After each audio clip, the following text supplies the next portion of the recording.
सोचिए अगर एक दिन सब चीजों के नाम गायब हो जाए, ना आपका नाम हो, न शहर का, न दुकानों का। संध्या नगर में कुछ ऐसा ही हुआ और इसे बचाने निकले आर्यन और माया। क्या वे खोए हुए नाम वापस ला पाएंगे? आइए जानते हैं। संध्या नगर का रहस्य और चार संध्याओं की खोज। कई साल पहले एक अनोखे नगर में भाषा का जादू चलता था।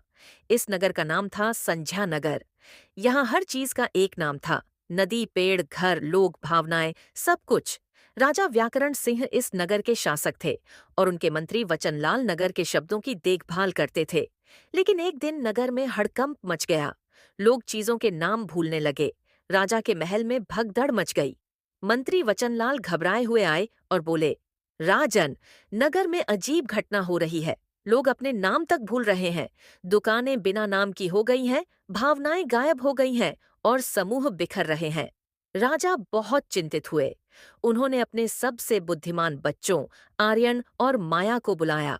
राजा बोले, बच्चों, हमारा नगर खतरे में है। हमें चार महान संज्ञाओं को खोजकर वापस लाना होगा। व्यक्तिवाचक संज्ञा, जातिवाचक संज्ञा, भाववाचक संज्ञा और समूहवाचक संज्ञा। केवल तभी नगर फिर से ठीक होगा। पहली खोज। व्यक्तिवाचक संज्ञा आर्यन और माया सबसे पहले बाजार पहुंचे। वहां दुकानों के नाम मिट चुके थे। लोग एक दूसरे को पहचान नहीं पा रहे थे।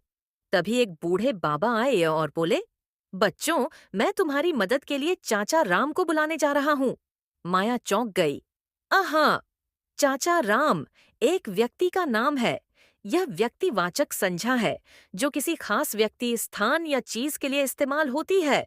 इतना कहते ही नगर में दुकानों के नाम वापस आ गए। बाजार फिर से चमकने लगा। दूसरी खोज।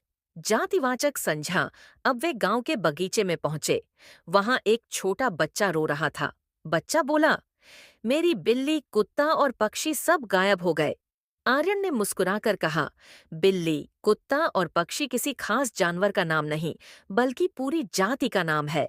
यह जातिवाचक संज्ञा है। जैसे ही उन्होंने जातिवाचक संज्ञा पहचानी, बगीचे में फिर से जानवर आने लगे। बच्चा खुशी से उछल पड़ा। तीसरी खोज। भाववाचक संज्ञा।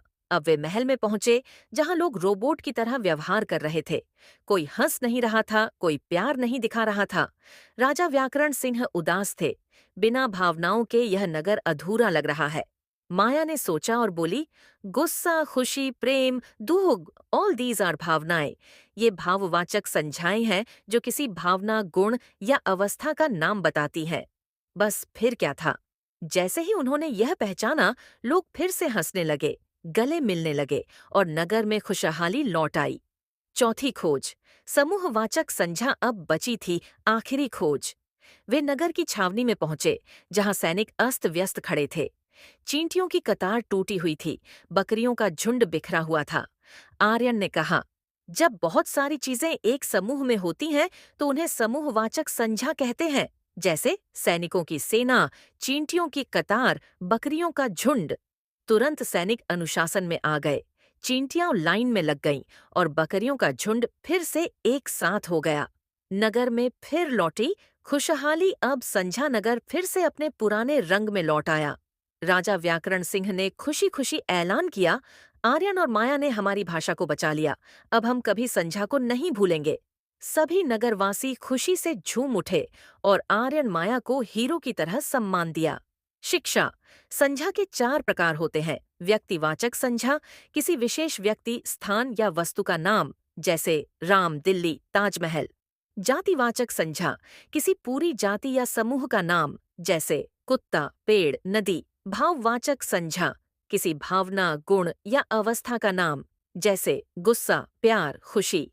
समूहवाचक संज्ञा, किसी समूह या झुंड का नाम, जैसे सेना, टोली, झुंड। कैसी लगी आपको यह मजेदार कहानी? क्या आपको अब संज्ञा के प्रकार समझ में आ गए?